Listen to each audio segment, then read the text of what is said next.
It was lovely. And you spoke at the beginning about being timeless and timely at the same time.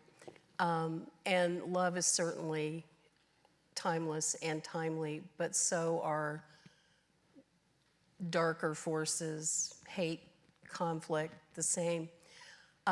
What hope do you have? I mean, and if you look at any of the holy books, that's the struggle. Whoops, my comb fell out of my hair.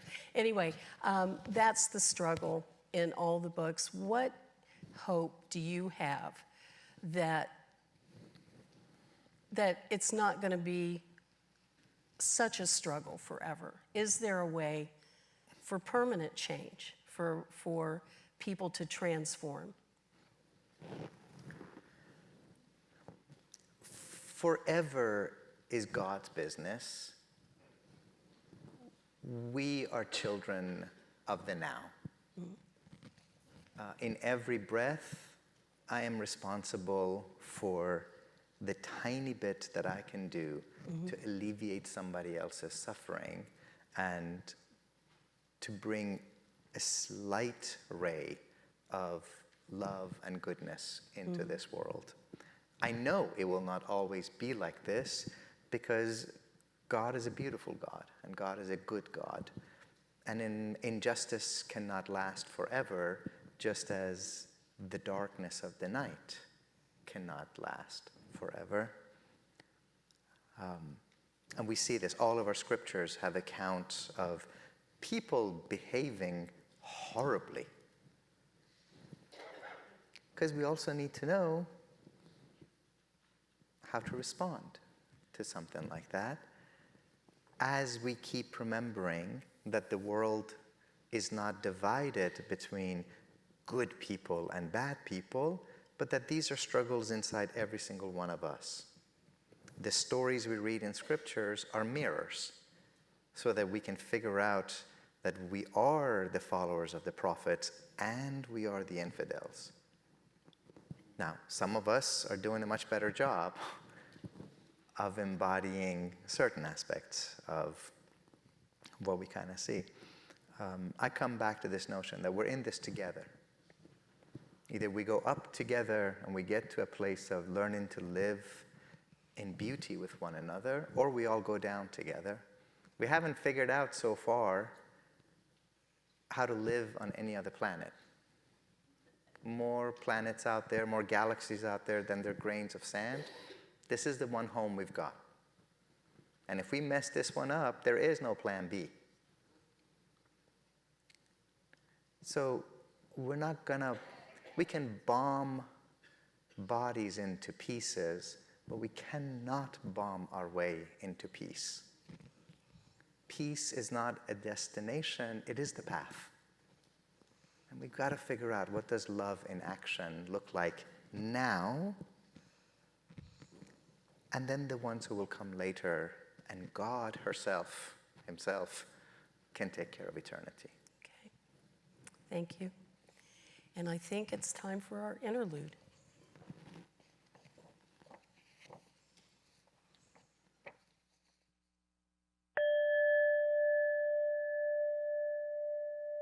Ironically, I can't sing a sacred song right now because we never record our songs.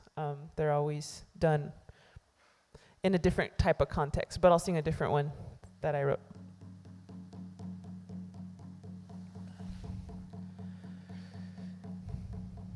Indigenous people, shine your light, we are equal, yeah, yeah. I remember the days when our prayers were illegal.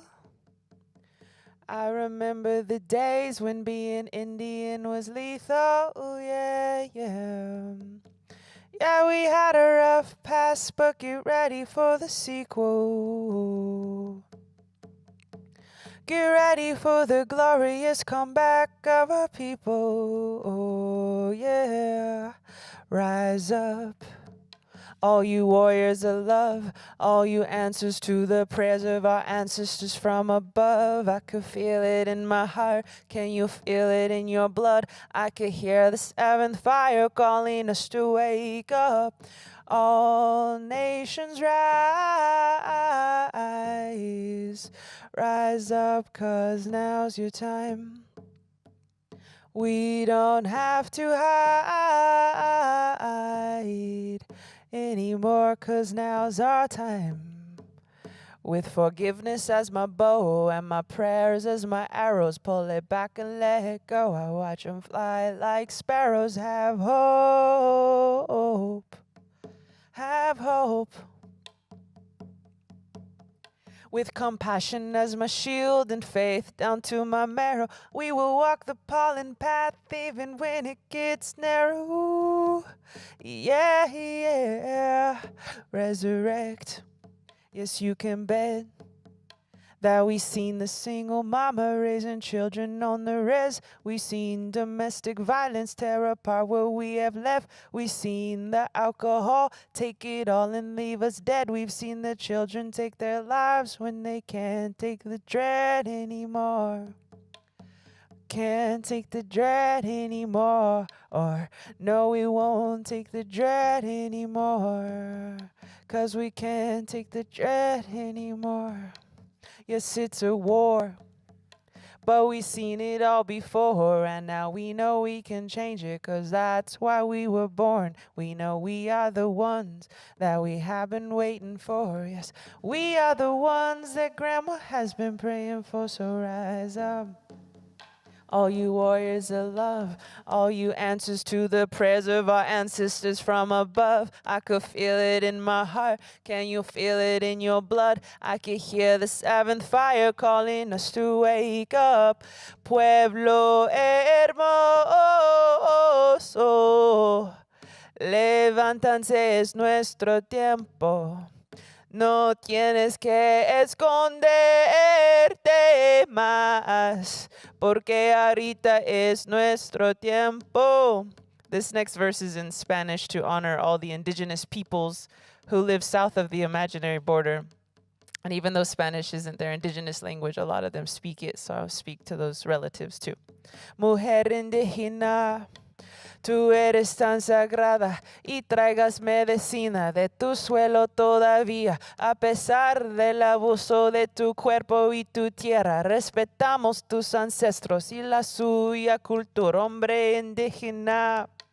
Tú eres honorable y yo veo la fuerza que todavía sobrevive. A pesar del abuso de tu raza venerable, yo respeto tus ritos, tus danzas, tus padres, guerreros del amor y guerreros de la paz. Sí, no vamos a escondernos más. We are warriors of love. We are warriors of peace, and we will not hide ourselves anymore. All nations rise, rise up, 'cause now's your time. We don't have to hide anymore, 'cause now's our time. Yay. Thank you.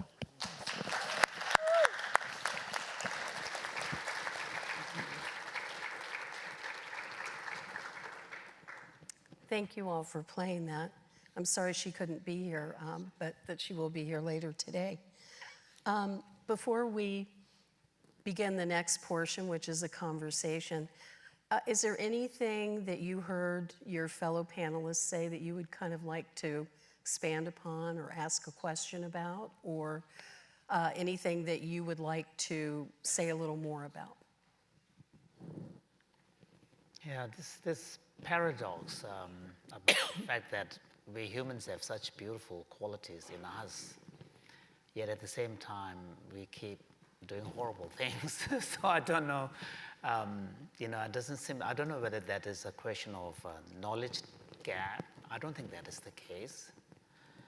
If it is not a question of awareness and knowledge gap, then what does that mean? I think that's an interesting question.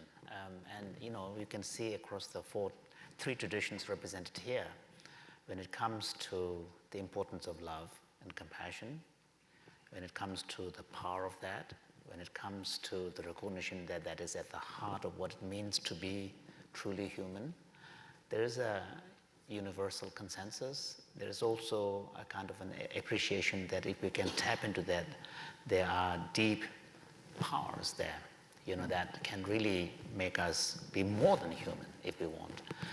So all of this is true, and all of this wisdom has been out there, but I don't know why we keep doing, and I completely agree with you. You can't expect to have peace through large-scale violence. It just doesn't work that way. So I don't know. I'm just curious about this just paradox. Well, the one thing that I wanted to come back to was something that Omid said about softening the ego, and that we had to get over ourselves.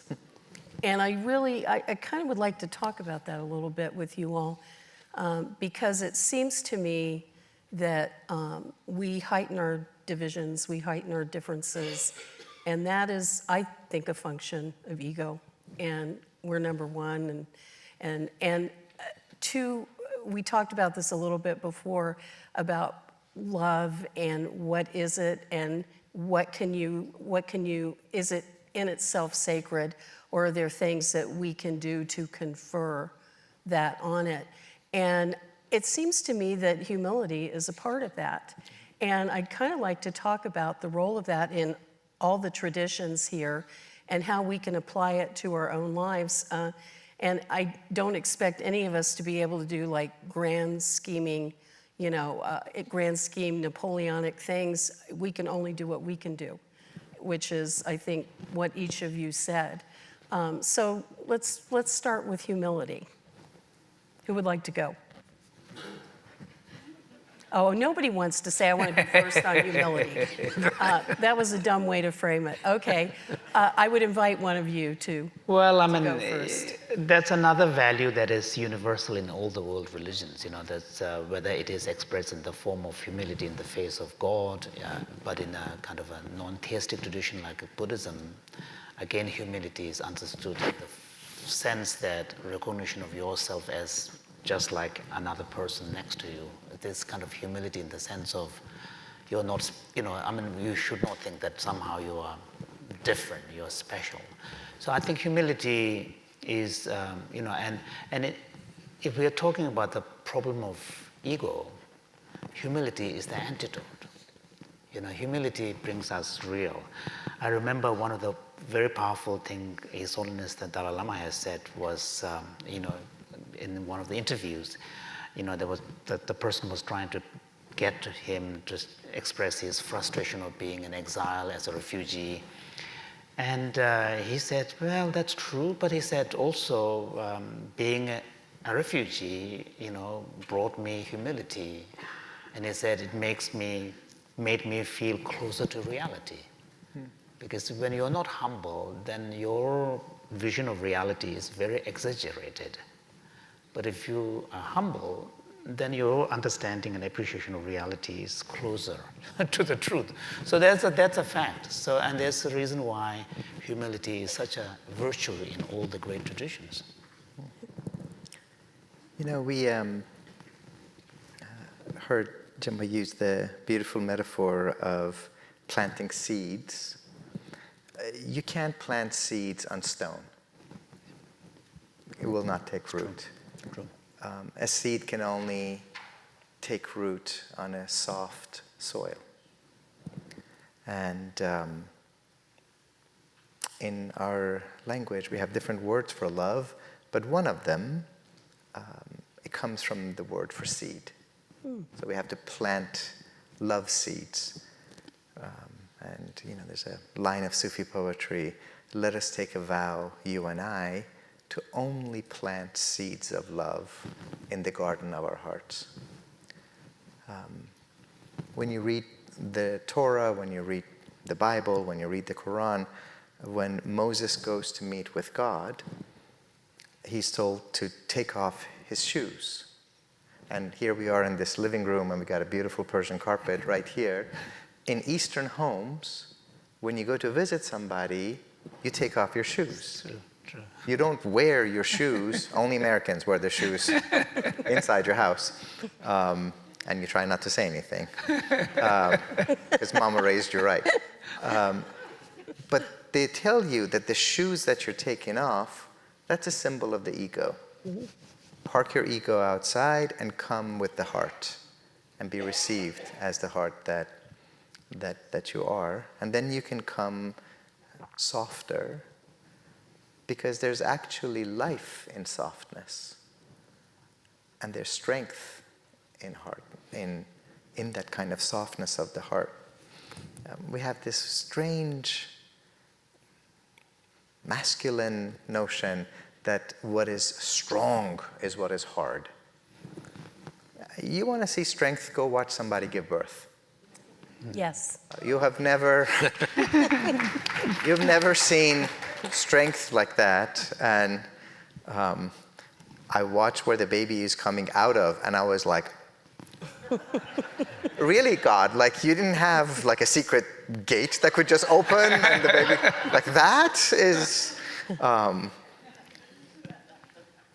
so I don't think that this language of hardness is a testimony to real strength. And we have to remember that that word courage comes from ko, which means heart.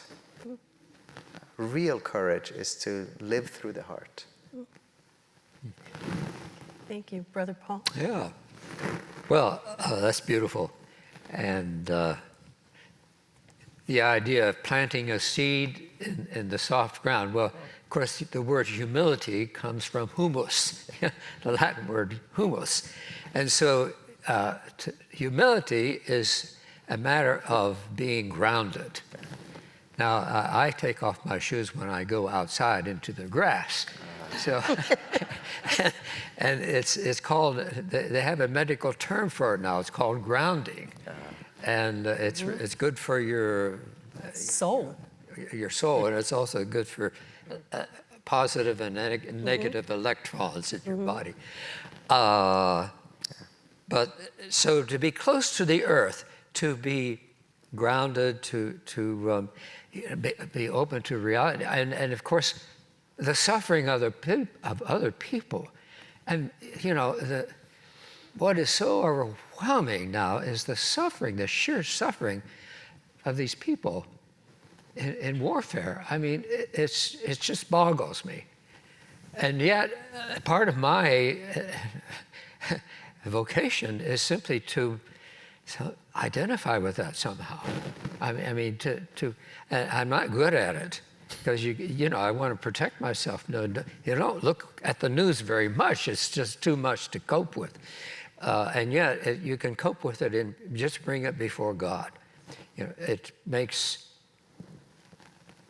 part of the presence that I have in prayer is all of this, and it's not in my hands. It's in God's hands. And that's. I think if you have that kind of radical attitude, then everything's going to look quite different. Now, the thing about humility is it doesn't realize it's a virtue. This is it's kind of built into it. Gary Cavigny says this. You know, it doesn't. It's so basic to virtue. You can't have any other virtue except with humility. But humility doesn't know it's a virtue. and so to lack that kind of self-reflection, to be measuring my virtues and to be, well, am I really humble enough? That already is, you know, you're off the track there.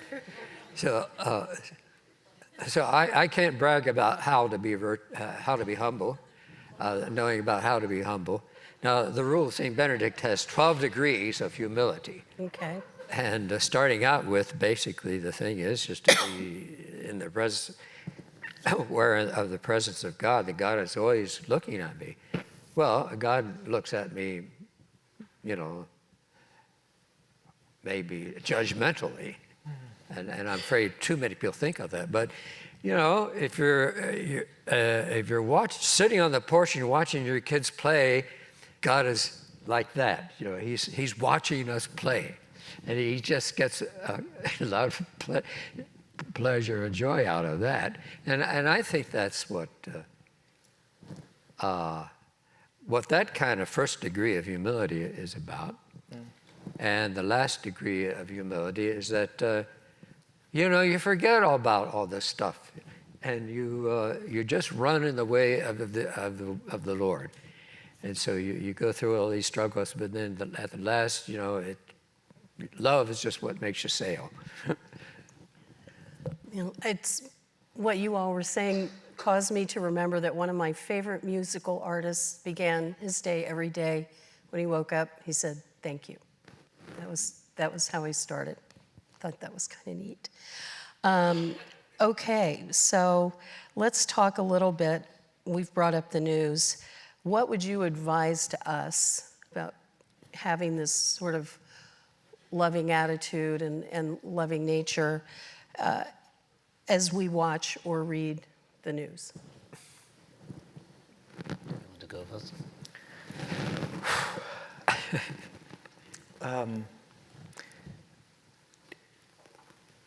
This current conflict in Palestine, Israel, has been wounding me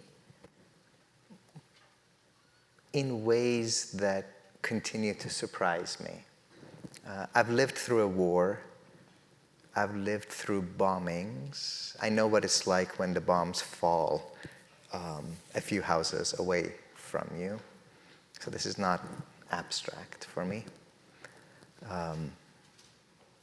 I understand that desire to preserve the vulnerability of our own hearts, and yet to remember that the ones who are being slaughtered have no such luxury, in a way. I think I would say a couple of things to keep in mind. Yes, Jinpa is right. Why do we keep doing this? Why have we been doing this? Something is different about the way in which our consumption of news is curated. So I can go on my Instagram feed and my Facebook feed, and 99% of the people whose messages I'm going to be receiving are going to be perceiving things in a certain way. And I'm pretty sure that I've got some friends where 99% of the images and the stories and the text that they're receiving is another way. So I think the first one is to think about, where are you getting your sources from? Right? What does it mean if you're watching American corporate media and every single story that they run, by their own admission, this is CNN, etc., they have to run it by Israeli authorities to get it approved. So maybe also follow some Palestinians and the United Nations people who are on the ground in the very hospitals that are being bombed right now. Diversify the sources. Have a skeptical attitude. Do you trust the very same people who are dropping bombs to also be giving you the news? And then link yourself to people of all backgrounds who insist that our dignity is linked together. If you're only listening to the voices who are like, the other side are animal humans, unless you happen to love animals, which we're supposed to, it's very hard to have a lot of compassion. And if the conversation is, well, you know, the 1,400 people who were killed in Israel, for this reason and this reason and this reason, it was the fault of this and that and that. Put yourself in the shoes of a grieving mother from the Israeli side and a grieving mother from the Palestinian side, and think about how one would experience it. What I've been telling people is that there are two truths that we have to balance, but they're not the Israeli narrative and the Palestinian narrative. They're these two commandments, if you want to call them that. One, every single life is luminous. Every single life is precious. Every single child is made in the image of God, unapologetically. And two, there is also an asymmetry of wealth, of resources, and of suffering in this world. And whether you're reading the Torah, the Bible, or the Quran, again and again and again, what we hear is the poor, the needy, the orphan, the widow, the stranger, the refugee. That's who God is ultimately concerned with. All life is sacred, but suffering is asymmetric. And so tend first to the ones who have no resources, to the ones who have no food, no water, no shelter, and no way of protecting themselves against the violence that they have nothing to do with, without losing sight of the humanity of anyone. Paul, or do you have anything to add? Well, sometimes I reflect what the experience is of the soldiers who are bringing violence. You know, what about those Russian soldiers who, you know, who think they're defending their country, and they find themselves bombing apartments, you know, and aiming at civilians? Well, put yourself inside of them, and there's anybody who's involved in. Some people thrive on violence, apparently. I mean, they seem to think they are. But that's put yourself in the other person's shoes. And of course, putting yourself into the victim's shoes is, that's a challenge, really, because you don't even want to think about that. But that's part of the love process. Absolutely. We're almost out of time. Jinpa, do you have a quick closing thought? I've been thinking a lot about this. It pains me, to be honest. And what shocks me is the scale of death. That is quite shocking. And tragically, if you watch the news or read newspapers, somehow every observation is seen in partisan terms, which is really unhelpful. From a good lens of compassion, you're perfectly right. All the great scriptures of the old traditions, they are very clear that if you take compassion seriously, there needs to be special attention paid to the needy, the suffering, and the vulnerable. That is across all religions. That's one of the central attributes of compassion. So my hope is that that something will come out of this horrific tragedy, that finally this opens an opportunity to bring sanity, because in the end what we see is essentially a leadership failure. There was a roadmap to peace. It was, more than 2 decades ago. So I just hope that at least this enormous suffering would have some meaning. And on the part of those who are not directly involved, I think we should never give up hope in humanity. We can't, because the danger is to take the path of cynicism. We have to keep trying. We should never lose hope in humanity, because the moment we have lost hope in humanity, that's it. Well, I want to thank our 3 panelists for giving us all sorts of reasons not to lose hope in humanity. I think our living room conversation here probably reflects a lot of living room conversations that are happening right now, but we got to hear the three of them. And so thank you all so very, very much.